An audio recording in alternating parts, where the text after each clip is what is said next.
Hey! Hi, how are you? Very well today. That's the new art I've learned of how are you today is what we should be talking and asking people, right? Oh, perfectly true. Like that's exactly. I think it's a everyday cycle that how are you today and what you're tomorrow. You never know. The new normal. The new Absolutely. normal.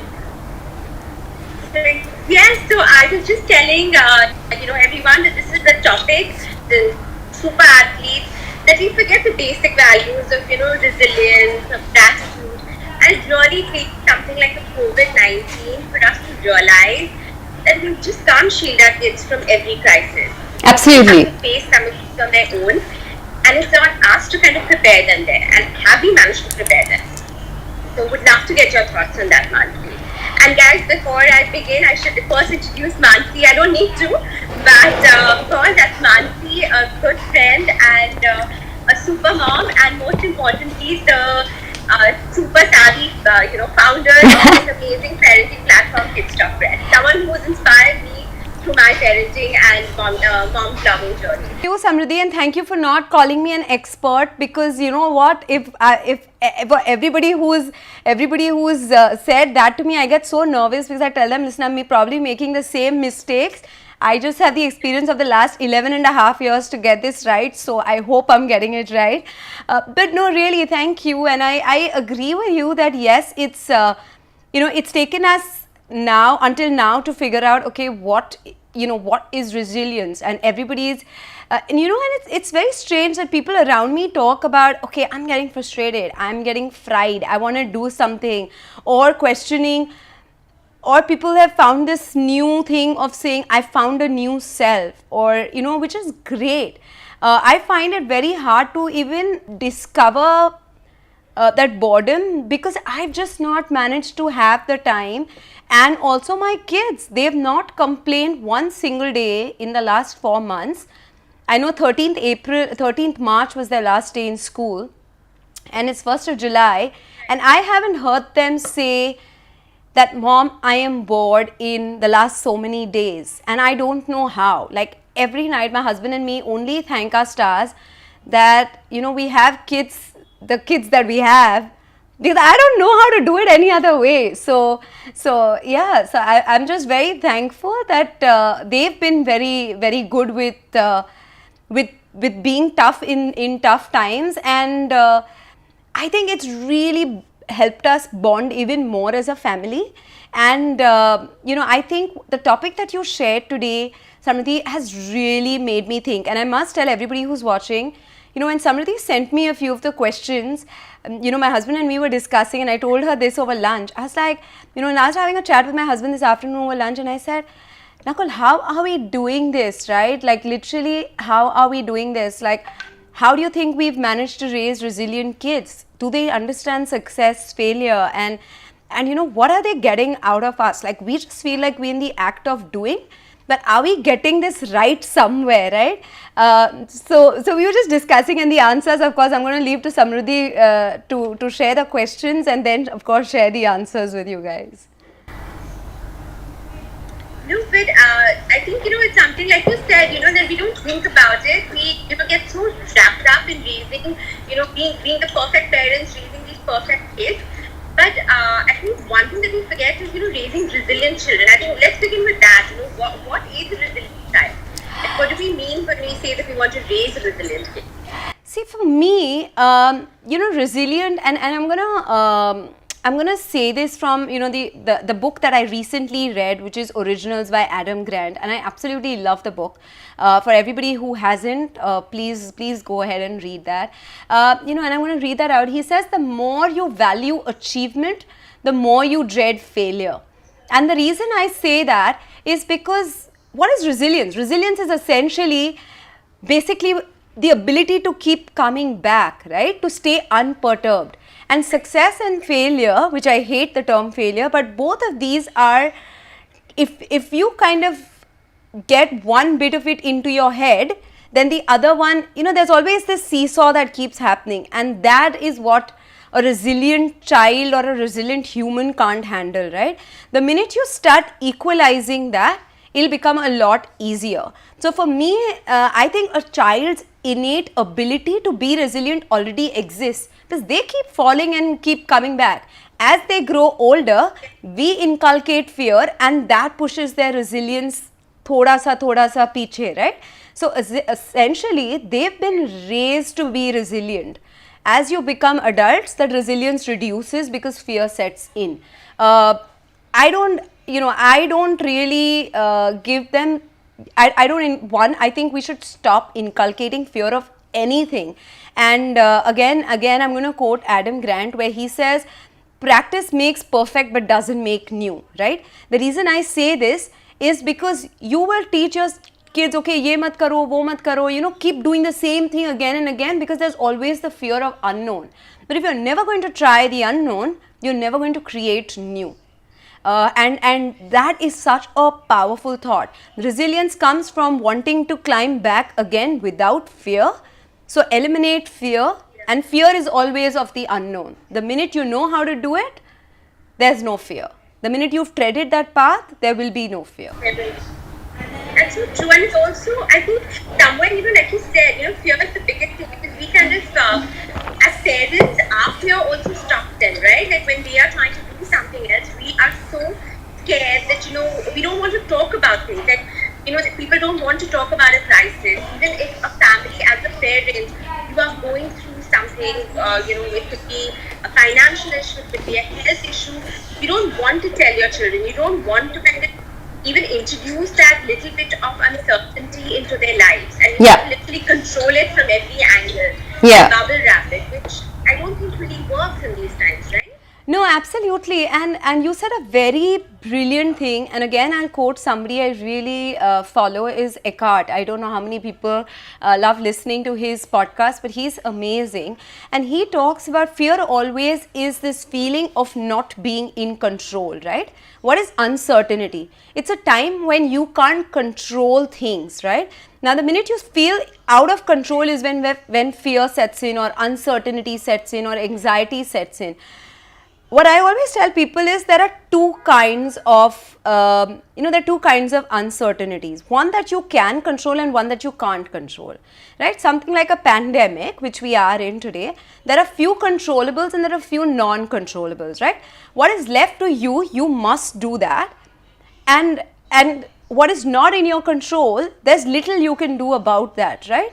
If there is something, please go ahead and do that. But don't let that affect you mentally, because that's not in your control, and automatically you will stop feeling anxiety towards things that are not within your control, right? Example, at the beginning of the pandemic, Samridhi, I felt like I needed to heal my body, I needed to nurture my body so I could prevent myself from anything else, because nobody was stepping out, right? Everybody was like cocooned in their homes, we were all so protective, etc., and that hasn't changed. But I knew that I had to worship this temple that I have, and that's what I did.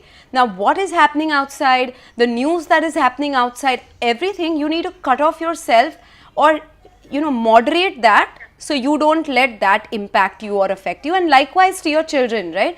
And we don't shield information, and maybe because my kids are older, my kids are 11 and 7 now, but that journey of sharing unfiltered news has happened continuously with them. So that's why we've developed an equation now where I can continue to share that with them unfiltered, right? So example, if we watch 5 minutes of news, they can watch it with us, but there's only that much that they need to watch, right? It's not like you are in front of news channels all the time. So I think there is that bit of uncertainty that you can address, and then leave it. And my kids always tell me, right, I remember, and I must say this, just before Kids Top Press Awards, I get like this 1 month that my kids know that, okay, she's just going to be like this zombie walking around, running around and whatever.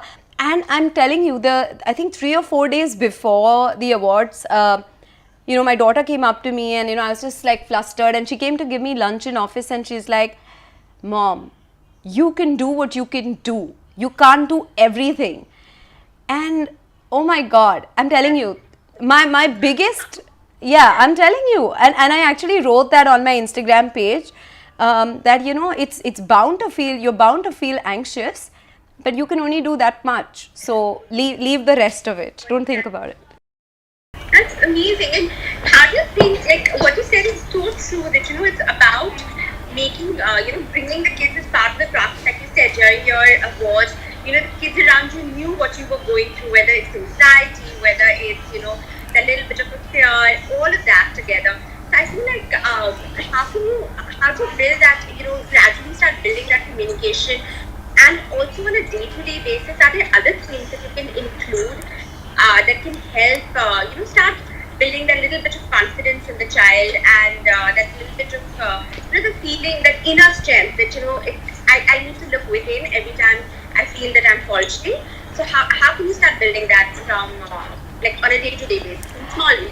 Yeah, so honestly, I must also say that my kids are literally the people I go to in my highest highs and my lowest lows, right? So when I'm most confused, when I don't know what to do, a chat with them will always give me a solution. And I'm like, literally, I'm not being boastful of this, but they, with kids, there's no gray. There's either black or there's white, right? And they really simplify the answers. So it really worked well because they would, like when I was, in between, when I was like feeling clueless, I was like, okay, I don't know, things are not working out. What do I do?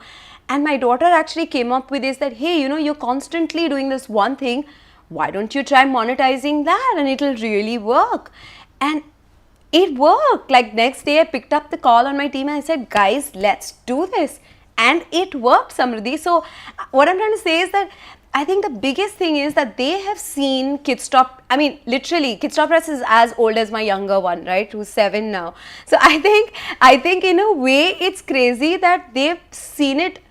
They don't know their mom without KSP. So it's kind of a good that, they know all the problems. So they know what's going up on social media today. They know what the schedule is. They know what YouTube is going to be like. They know I'm in this live right now. They know that I had a massive webinar yesterday and, I was flustered and talking to people, and, they're like, how did it go? How did it go? How many people, and like they were like on the WhatsApp with me and, checking and stuff. So to answer your question, how did it happen? It was a very gradual process. I think the biggest takeaways were, it was never them against KSP. It was always them with KSP. KSP was never a part that would take their mother away from them. It was always something that we did together, right from them being the guinea pigs of all my recipes, all my YouTube videos, all the DIYs that we did, and literally like everything, right? Because literally I've grown, the brand has grown with them, and every single problem that I faced along. So it kind of worked really well. But the key is to make sure that they see your success, failure, you're vulnerable to your kids. Why should they only see your highs? Why should they not see you sad? You are not like a superhuman. And why should they not see you working hard? My kids, for that matter, have also, Samridhi, because I do yoga, they've seen me fall. Like, there has been a time where I was trying to attempt something and I fell on my face and, I cut my lip.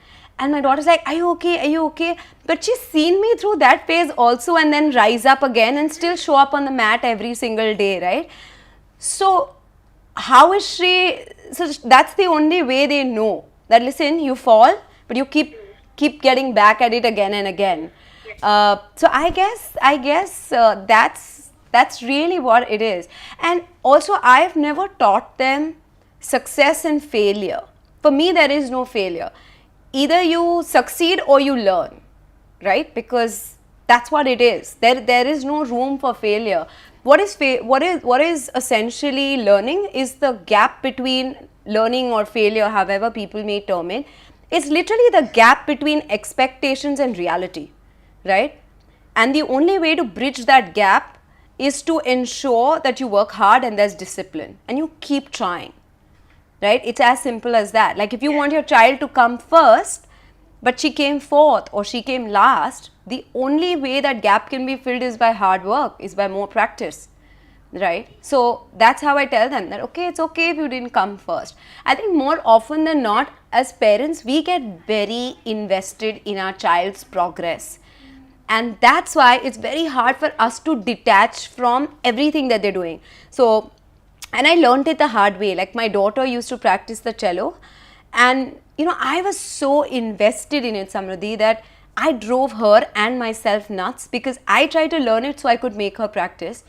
And a really good friend of mine told me that, listen, you trying to be like this chaotic parent is not going to make her gravitate more towards it, right?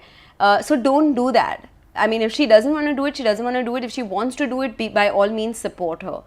But after that, I let go. I said, let her choose her path. Our option, our responsibility as parents is to give them the opportunities, whether to take them or not to take them, or take them 20 years later. They have to decide. No, completely. In fact, Radhika here has said a very beautiful thing that yes, we need to respect their life, not ours. We need to support them, not drive it for them. That's so beautiful. Absolutely, So absolutely. That's really true. And the other thing that you said, like I completely agree that if you want them to learn that there is no failure, then you kind of have to show it. You're the role model. I always say that. Like whatever you do, Yeah, absolutely. you have to be that person. Yeah. It's always and also I feel like you said, in small ways, like you said about hard work, it's so important. Like I feel today, at the moment, even when a child is doing a puzzle, we get so invested in it that, oh, it's my child doing a puzzle, he can't make it, I have to sit and I have to somehow fix it, because how can he not make that puzzle? Which I think is the biggest issue, right? Like we need to let them struggle a little bit. Oh, absolutely. And if you have lazy parents like me or lazy moms like me, your kids will struggle all the way and they'll learn it the hard way, right? That's good. That's the best. Yeah, so everybody who asks me on how to be like this perfect mom and perfect parent and whatever, I say, you have no idea. Please ask my kids and my friend and my husband, because they all know that I'm like the goofiest mom ever. Like I've forgotten so many things so many times that I think it's made my kids far more capable, because they've just realized that, listen, if it's left to my mom, it's going to be missed, right? So let us just complete it. So absolutely, I'm telling you, me being a goofy mom has really taught them how to be independent. No, but and I think that is so important. Like at a time like this, I'm sure that's why you feel that way. That your kids the girls haven't come once and said, Mama, we're poor. They're able to manage themselves because of that. That they're used to being on their own, having that independence, being responsible, which I think allows the kids, especially in a crisis, to kind of be able to kind of size the crisis on their own, have that inner strength to be able to do it. Right, absolutely. I can't seem to agree more. And I think part of the reason why I am so lazy, I think the other reason, Samridhi, that I'm like a slightly goofy mom is also because I'm not a very helicopter mom or whatever the terms that there are, which I've kind of lost track of. But I think the reason for that is because my husband and my kids' dadi, they are helicopter parents, right? So they always need to be in control of what my kids are doing. So maybe that's why I have kind of become a little lazy, because my husband is like the mother and I'm like the father who's more chilled out and stuff. But part of the credit goes to them for being that. And everybody in my child's school or play school, or everybody knows the father and the grandmom. They'll always try to figure out who's the mother.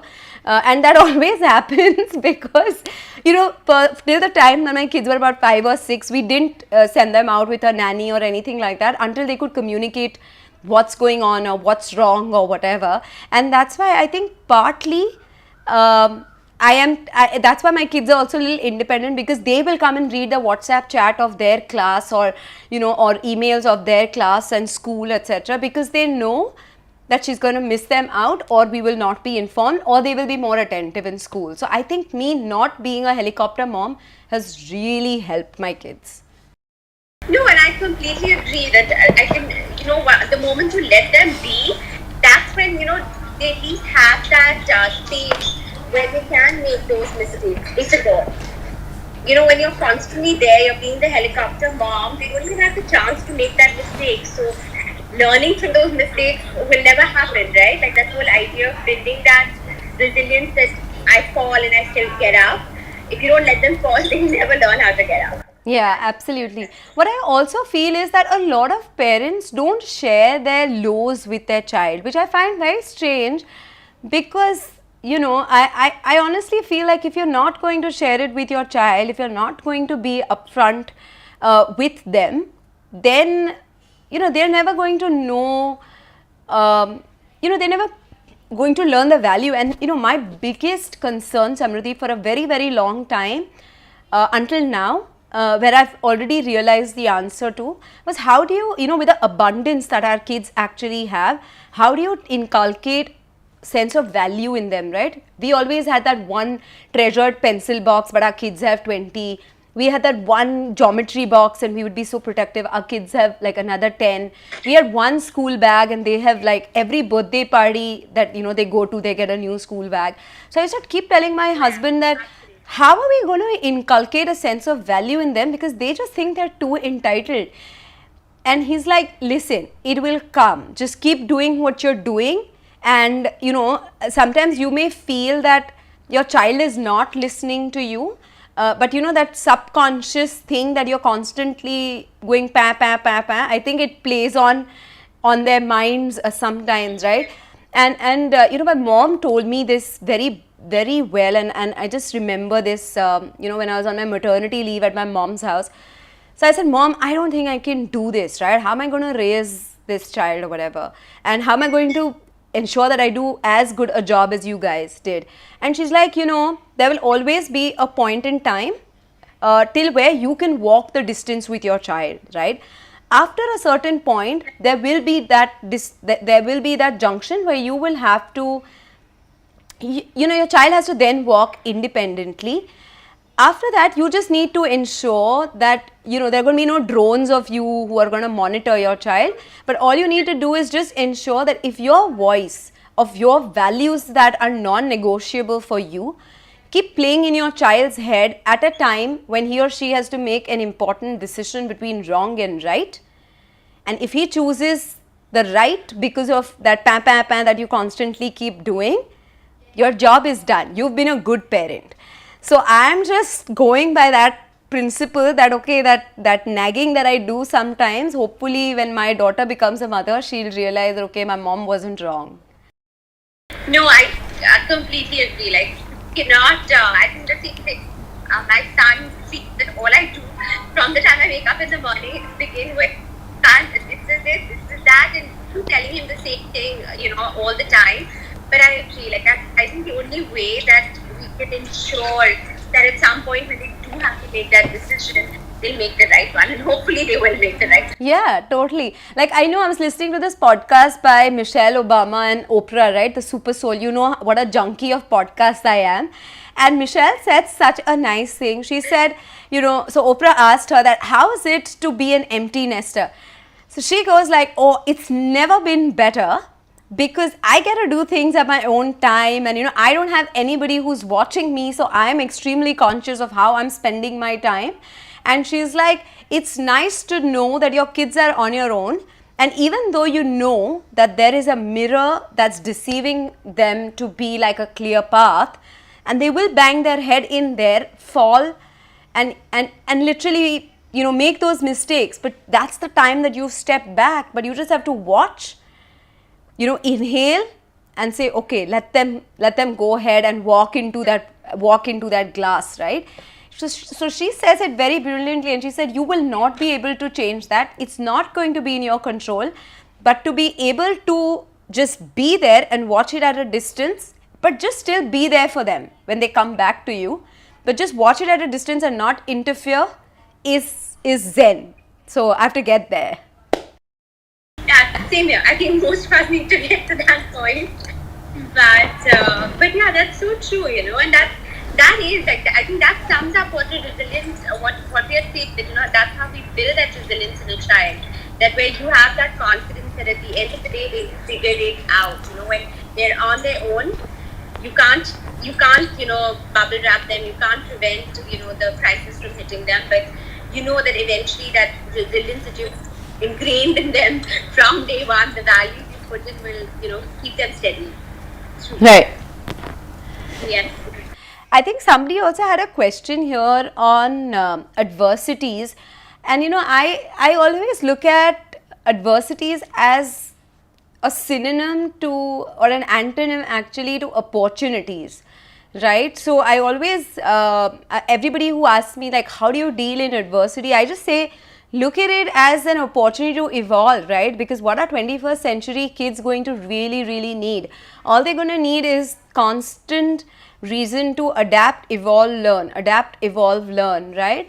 And that's really what adversity is going to teach anybody. And I think that's been one of the biggest lessons for me, Samridhi, at a personal level. And I think that's the same thing that I would teach my children, that just make sure that you are constantly learning and you're constantly treating every opportunity or every adversity as an opportunity.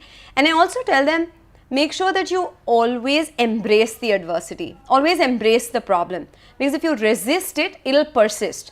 But if you just embrace it, it becomes so easy to do, right? And I found that even in my personal space, even at work, I always eat the frog first, right? So the toughest thing on the job list literally gets eaten first, because I know that will need far more energy from me than it'll be on any other day, right? So I would try and address that the first thing in the morning. Right. And we have another question here on how to handle a hyperactive kid, someone who does not focus and does not want to study. Okay. I don't know how, I always believe that we always try to run away from things we do not like, right? Like, ask a child to play and they'll never say no, right? Ask you to watch a movie, surf 2 hours of Instagram and like get a good cup of coffee, watch some Netflix. Would you ever say no?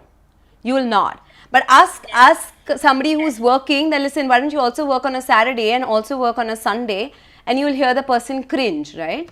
So I really wish I knew the answer of how to get your kids to study. So mine will also. But I think what I've effectively understood and what has helped me personally is to tell them what are the benefits of it. And if your kids are too young to understand that, I think if you can make learning fun for them, because what is studying? Studying is essentially learning. What is reading? Reading is essentially storytelling, right? And this is something that we keep harping on Kidstop Press, even when we've launched our vocational courses, especially on reading, where we've mentioned reading and the mistakes all parents make, is literally that we always say, acha chalo padho. Okay, now sit and read a book. Now come on, do some math. Now come on, just do this. But what if you instead said that, hey, why don't we read this book together? Or do you know the story of Aladdin? Or do you know the story of the boy with the magical lamp? Or whatever the case may be, right? Even if it's a 7-year-old, would you say that, there were two cousins, one with the Pandavas, one with the Kauravas, and then this happened and this. I don't know of a single child who doesn't like storytelling. Also, the minute you try to, and again, I've done this in the webinar and you can get access to it on KSP, which is where we've said that whether you are making everything for your child, whether it's doing math or it's reading or whatever, is it a broccoli or an ice cream? Okay, if it's a broccoli, then figure out how you're going to make your child eat that broccoli and fall in love with it. Or we've told you hacks on how to make it seem like an ice cream. So there are two ways to go about doing the same thing. So Ankita, I would totally recommend that you check that one out. And literally, if you can manage play plus work, which we call at Kidstop Press, which you've coined this term called plurk. If you try and make it plurk for your kids, they will really love it. So the answer is never to tell them that let's study. The answer it's कि चलो math करो, तो math में बहुत weak हो. अरे पर he's just 7, yeah. Like why already label and condition that you are very weak in math, right?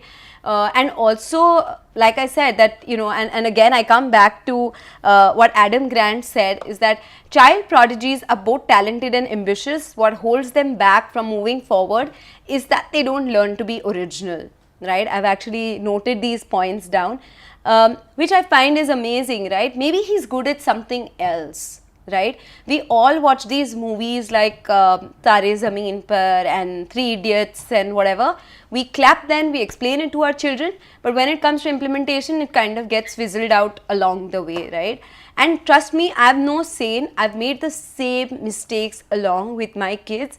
That's why I said my experience is as good as 11 and a half years. So literally, but it's really a lot of reading, a lot of observation, and just experience with my own kids and watching a lot of parents, that I've realized this, that it's just not easy. Also, you know, we've just done a whole podcast on how to get your kids to focus, how to raise indistractable kids, with Neer Eyal, who's the author of this book called Indistractable, which is now on JioSaavn.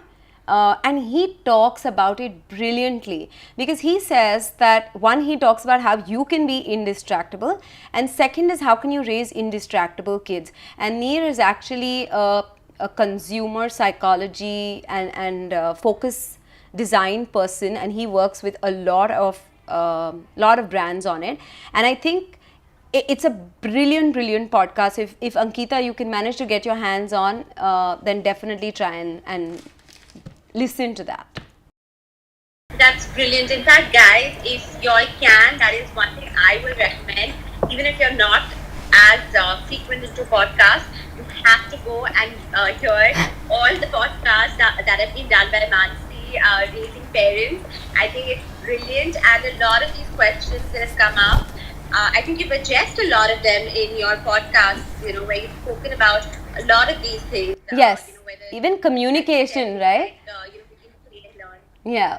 Yeah, even communication, where we spoke about how to communicate with your kids during adversities, which is with Sonali Bendre. I mean, she talks about it brilliantly. So if you guys can, then please just download it on JioSaavn and listen to it.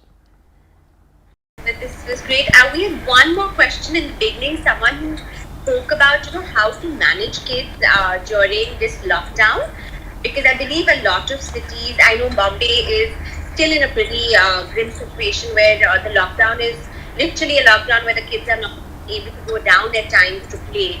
How do you kind of, you know, how do you work around that? So honestly, I don't know what the right answer to that is, because it's very, very child dependent.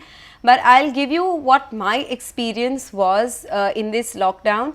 One is that I was stranded literally with literally no help, and we were doing everything. So she saw us cook, clean, laundry, you know, brooming, dusting, the works, right? So a large part of their day was dedicated in helping me. They were also shooting with me. Also, what we did was, if you're a working parent, what tremendously helped me was ensuring that they know my schedule, right? They know that this is time when you can disturb mom, this is time when you cannot disturb mom, right? Another big thing was, how do you keep them, how do you still keep them very secure and keep communication going? So they knew that I was available at all times, but they knew that, okay, if you have a live or you have a recording or you're shooting for something, then okay, she's not going to be available. So I would tell them that unless somebody is bleeding, do not come to me. Right?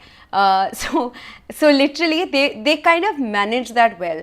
The other thing what I did was, Samridhi, I kind of scheduled their time in a way, like if I know that there's 5 o'clock, I have this live, they were perhaps getting ready, you know, they were doing, my one child was doing a coding class, the other one was reading. So their time was actually planned better. What we also did is, we would actually remove the games the previous night, or what we were going to play or what they were supposed to play the previous night, so they know what their schedule is, right? So it kind of helped them, because then they know, okay, I have Lego, I have some board games, I have I have to study for half an hour, I have to do my piano practice for half an hour, I have to do laundry, I have to cook, I have to clean, I have to do the dishes. So they know that mom needs help in all of these aspects. So it kind of tremendously helped us. They had a goal. I think children typically work well when they know what they need to get, right? When you know that, okay, there's a finishing line somewhere, right? So it kind of helped in that sense. And what really helped is to have 2 kids. I think the simplest answer, if I have to just cut that long story short, is just, guys, have more children. I think it really, really helps, because 20% of the time will go in figuring out how to play the game, and the other 80 in fighting. So you are sorted. You are sorted for 100% of the day. I think nobody is going to call me a parenting expert after this answer. No, but what you said is so true. Because I literally have, as you know, my second one is just 8 months, so the gap is almost 6.5 years for me. But still, like, having the 2 of them keeps them occupied in a very strange way. Like, one would think the age gap wouldn't, but actually having 2 of them at home really keeps them engaged. No, absolutely. I would totally recommend, because they're really, it's really, really helped. And jokes aside, I think what has also helped is not trying to overstructure their day too much. I think that really helped. Also, we did a lot of home workouts together. What they were learning in school, they would experiment on me. So one day I did Avengers workout with my kids. So, they would like guide, and whatever they are learning on YouTube, they would do that. Then they were learning some mindfulness activities. So every morning they would make, I meditate a lot. So they would make Dadi and me practice meditation every morning for 15 minutes. Then, so what I'm trying to say is that what really helped was that kuch tum seekho, kuch hum seekhe sort of concept, right? Everything cannot be that, okay, I am the dictator and you have to listen. It has to be 2 ways as well, right? So I think that really helped as well. I think this was really helpful, because I think, especially the planning bit, what you mentioned, is it's probably the key to getting through the lockdown, and it's something that I'm going to implement tomorrow for sure. Like, I think the idea, like something as simple as listing out your board games the day before, just keeping everything together. I think that's an absolute. Yeah, because what I realized, Samridhi, that I'm most productive in the morning. So if I'm spending my time searching for the board game and negotiating in the morning, acha nahi ye nahi khelna hai, acha ye khelna hai, then what would actually happen is that I'm sapped out of energy early in the morning, and everybody's mood is bad, right? At least in the night, everybody sleeps it off. So I think that kind of really, really worked. And also, I think what happened was explore them. One, I did not fear screen time. I must say this as well. I wasn't scared that my kids were in front of a screen. And by screen, I don't mean like watching TV or cartoons or whatever. I always, if screen is for learning, like if they were learning anything, like my daughter learned, she did the Kids Stop Press workshop of doodling, which is now again on Summer Fun Factory, or she learned sound healing, or she learned how to make a dream catcher, or she learned about mythology when we did the Devdutt Patnaik, webinar. They were exposed to all of that, and they knew that they could log in anytime and access all of that, right? So it wasn't, so literally, if a screen was used to learn, I had absolutely no problems.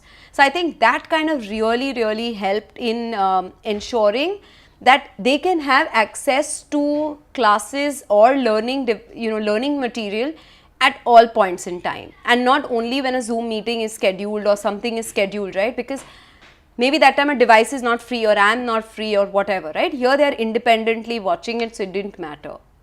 What you said is really helpful, because I think there's a difference between screen time depending on the situation where we are right now. I think the one thing that you shouldn't fear is screen time, as long as you know that they are not overdoing it beyond a certain point. Yeah. I think that's, like you said, you can't fear something which you know is inevitable in a situation. Yeah, and also screen time in a very constructive way, right? Like I am probably the only advocate who really, like, I advocate so many movies to watch with my kids. Like literally every weekend we are watching movies. We watch a lot of TV shows together, and strangely we'll watch like animal TV shows or National Geographic, or we'll watch, design and home shows, or we'll watch food shows. But it's always with a parent or it's with Dadi. Like my kids are watching Baba Ramdev every morning 8 to 9. I mean, because it's playing on the TV, but they're not watching, but it's just on. So they are like, so Dadi is doing yoga looking at Baba Ramdev, and my kids are they may be playing around, but they're also listening. And my daughter's like, Mama, can you order that Giloy ka plant? Dadi really wants it. And I'm like, oh my God, like, and then Dadi will make them just do, chalo abhi ye yoga pose karo, come on, Baba ji is saying this, do this. So I'm just saying that when you're raising your kids in a joint family, it can be quite a nautanki, you know what I'm saying? It's fun, and that's why screen time, like my kids think TV is something that pure din chalta rehta hai. It doesn't matter to them whether it's on or off, it's like wallpaper to them. So they don't have that attraction towards TV. Yes, what they look forward to is TV means mom or dad will sit with us and explain this to us. I think that's what it means to them. But this is great. Mansi, it's always such a pleasure to talk to you. Seriously, there's so much to, simple things, to learn from you, and just fun talking to you.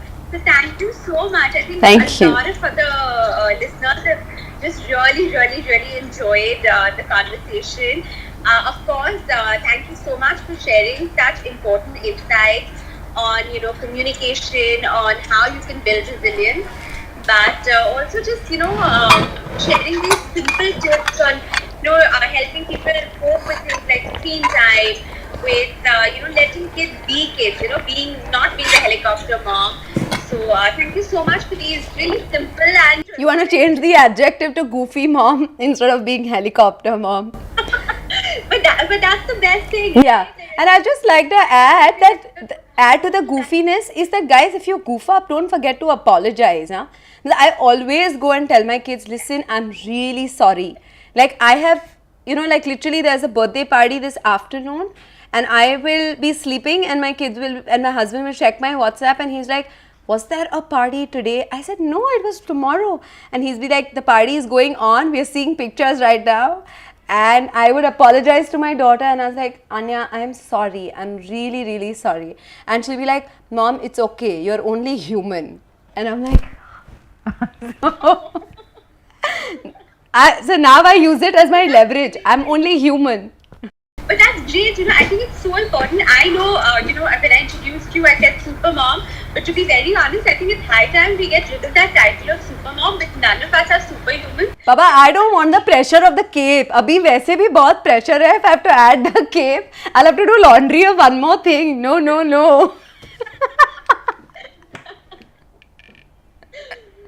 No, Samridhi, thank you so much. I'm really sorry if I've been very non-serious on this serious live. No, this has been an awesome conversation. I have really enjoyed it. So thank you so much for like a super evening. Thank you. Thanks so much. Bye. Thank